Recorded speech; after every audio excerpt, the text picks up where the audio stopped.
Oops, kaibigan. Andito lang ako para sabihin sa'yo na kung hindi mo naabot yung pangarap mo noon, huwag kang manghinayang. Huwag kang mawala ng pag-asa.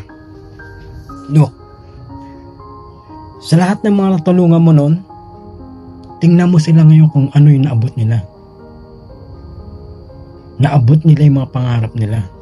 Hindi mo man lang yung naabot yung sa'yo, at least yung mga natulungan mo, naabot nila yung pangarap mo. Kaya hindi mo naabot yun sa'yo dahil inuna mo sila, tinulungan mo sila maabot yung mga pangarap mo na alam mo sa sarili mo mas kailangan ka nila. Kaya kung ako sa'yo, wag na wag ka malulungkot dahil malaking bagay ang nagawa mo sa buhay ng iba. Tandaan mo yan.